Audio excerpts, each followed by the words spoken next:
Hello, my name is Jennyvi, Genevieve, and for this video, I'm going to discuss to you about the language acquisition by deaf children. Before we go through about the language acquisition by deaf children, let us first have this quoted statement.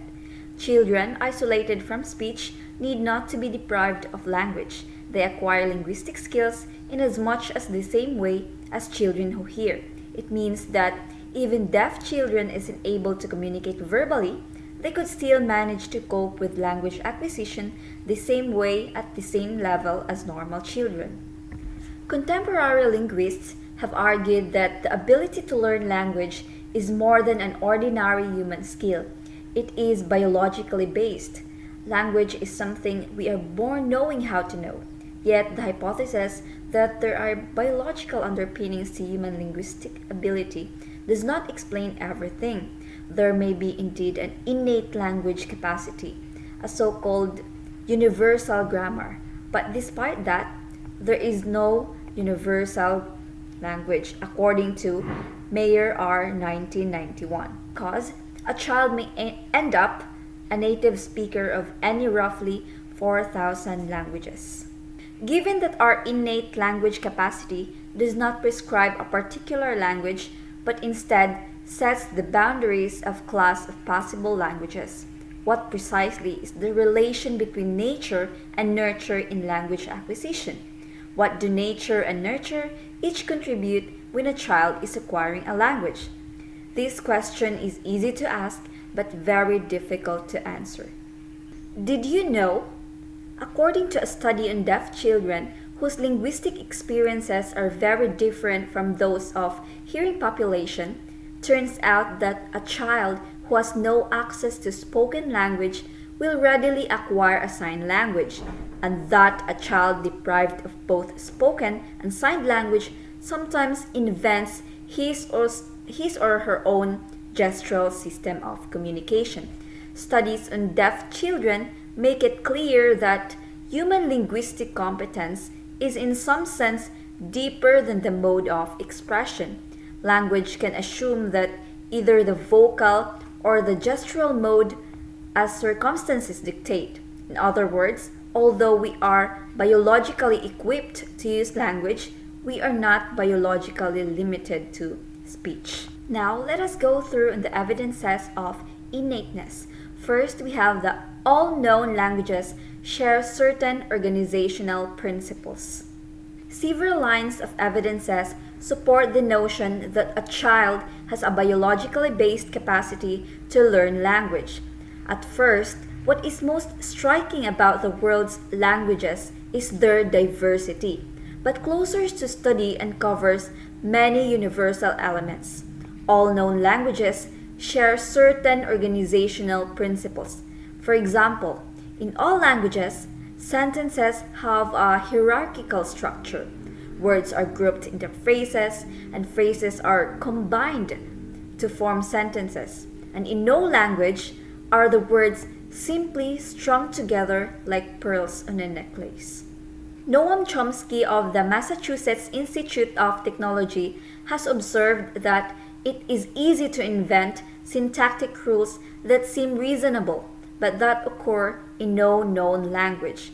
For example, in known language is an interrogative sentence formed by a perfectly inverting the word order of the corresponding declarative sentence. Thus, for example, the linguist from Austin was writing a paper is never converted into the question having the form paper a writing was Austin from linguistic the. The explanation for these language universals and for many others that are more subtle is that they are somehow part of our biological capacity. Now let us move on to the linguistic environments of deaf children. First, we have the no linguistic input accessible to the child. Second is input is auditory. Third, child is exposed to language from birth. And fourth is the linguistic input is arbitrary rather than iconic. The linguistic environment of deaf children often differs in important ways from the typical linguistic environment of early childhood. The most fundamental property of the typical language learning environment is that it provides linguistic input that is accessible to the child. The deaf children of hearing parents, however, may not have significant exposure to any language in early childhood. Because of their sensory loss, these children perceive little of their parents' speech because in most cases, parents do not sign. So the children are also not exposed to a conventional sign language. A second property of the typical language learning environment is that the input is auditory. Here, the best counterexample is provided by the deaf children of deaf parents who are exposed from birth to a sign language. For these children, linguistic input is visual rather than auditory. A third property of the typical linguistic environment is that the child is exposed to language from birth. The deaf children of hearing parents, however, may not have significant exposure to any language, either signed or spoken, until they are of school age or even until they are teens or young adults.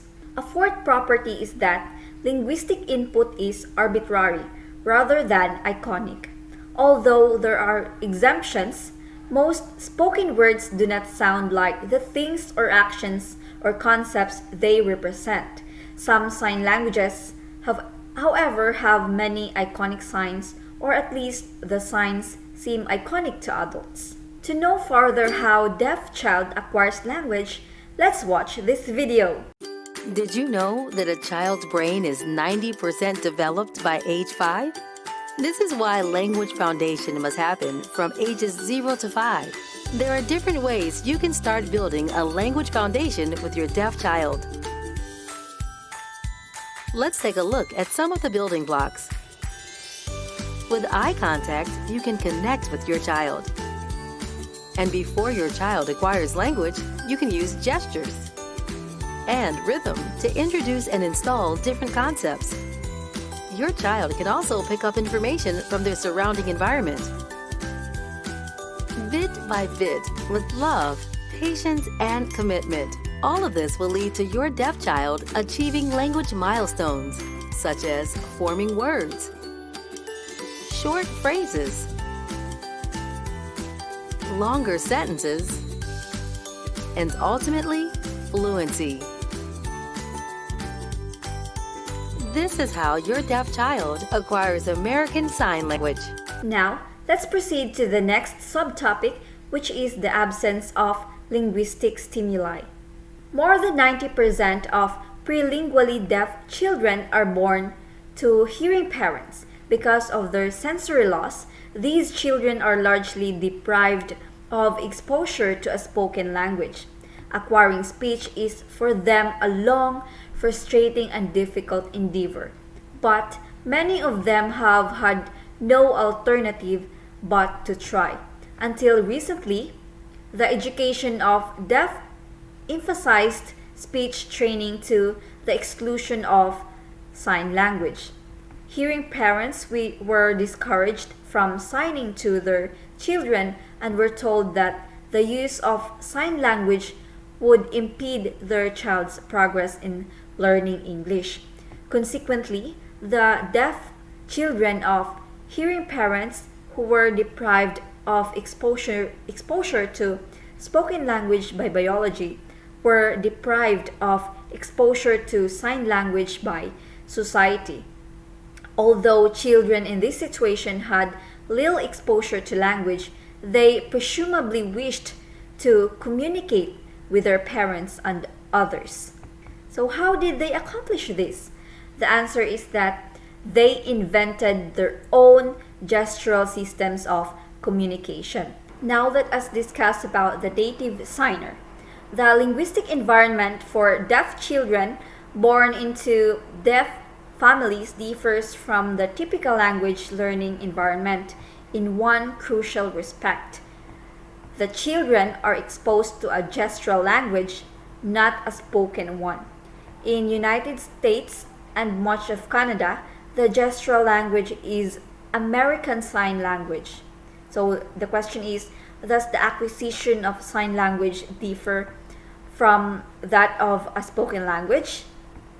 A sign language is not merely a transliterated version of a spoken language.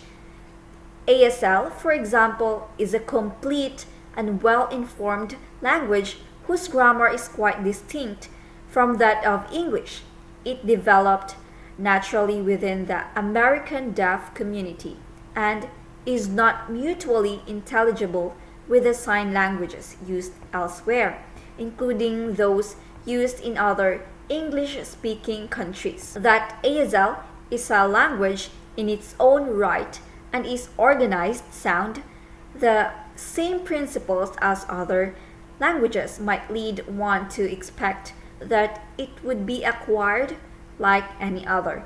Yet, the ubiquity of spoken languages suggests that the mode of linguistic expression is not a matter of total indifference. Although auxiliary sign languages are relatively common among Native Americans and Australian Aborigines, the primary language of every hearing community is a spoken language. Now let us have the late learner. In addition to arguing that the process of language acquisition is maturationally determined, Lindbergh hypothesized that children can gain a native speaker's competence only if they are exposed to linguistic stimuli during a critical period.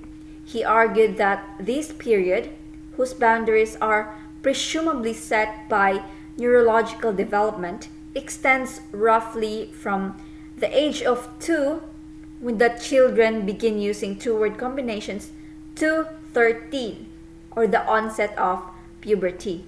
For the last one, we have the iconic language.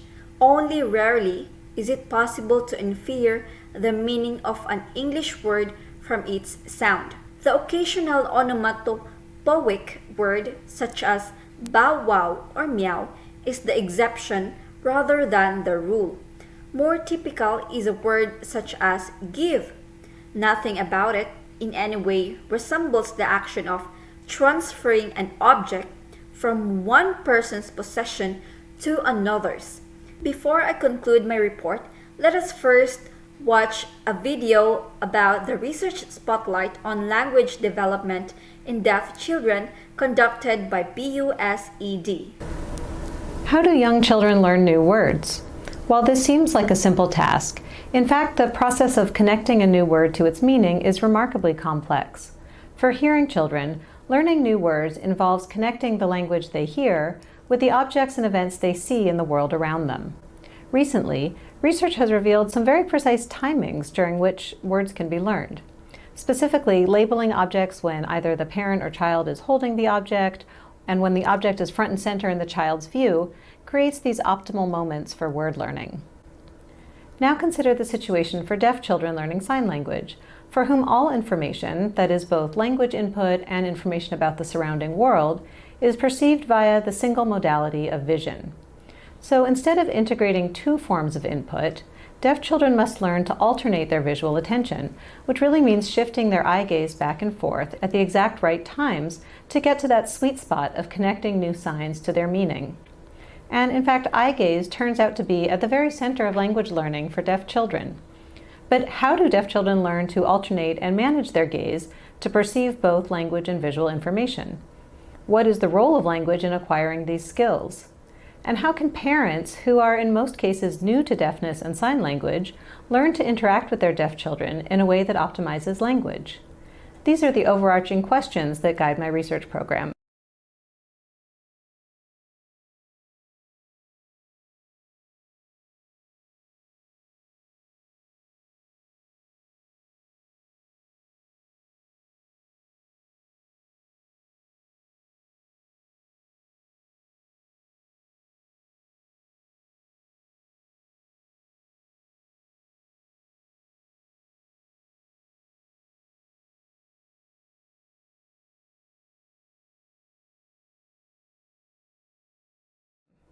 In our research, supported by a grant from the NIH, we approach these questions from many perspectives. One of the richest sources of insight comes from simple, naturalistic observations of parents interacting with their children. We videotape these interactions and then extract the moment-to-moment information about where each partner is looking, what they're doing with their hands, and when and how they label objects during everyday play. Alongside these observations, we are developing novel and exciting experimental techniques. We use eye-tracking technology to determine what types of gaze patterns deaf and hearing children use while making connections between new signs and the objects to which they refer. One of the greatest challenges facing deaf children is that the vast majority enter school without a sufficient foundation in a first language, such as American Sign Language, so they are already behind their hearing peers before they even set foot in the door. So one of the goals of my work is to determine what strategies are best for helping deaf children learn language. But perhaps an even greater goal is to understand how deaf children learn to navigate the visually complex world in which they live.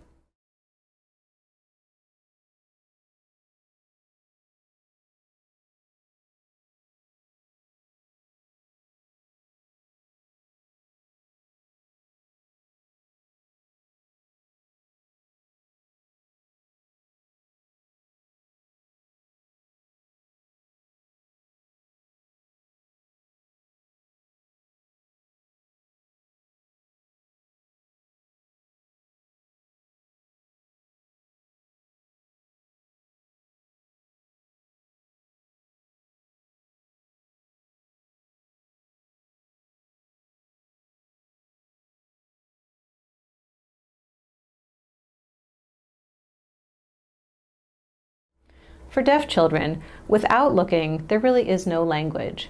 So our hope is that by understanding the building blocks of developing successful visual attention, we can create innovative interventions for deaf children and their caregivers. This could mean training parents to time their input to match their children's natural shifts in gaze. It could mean teaching children how to respond to a bid for attention. We also need to rethink the design of our classrooms for deaf children, to allow clear and uninterrupted sight lines, but also to create learning spaces where students can focus their attention on the task at hand.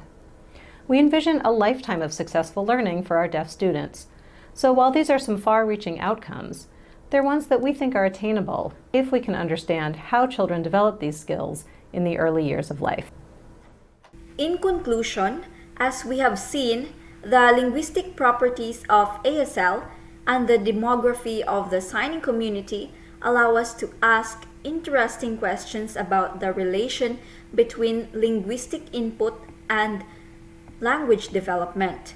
The gestural systems invented by deaf children of hearing parents show that certain linguistic properties emerge even when the child is raised in a virtual language vacuum. These findings suggest that children may come to the task of language acquisition with expectations about how languages are organized, a notion consistent with the assertion that there is an innate species-specific capacity to acquire language.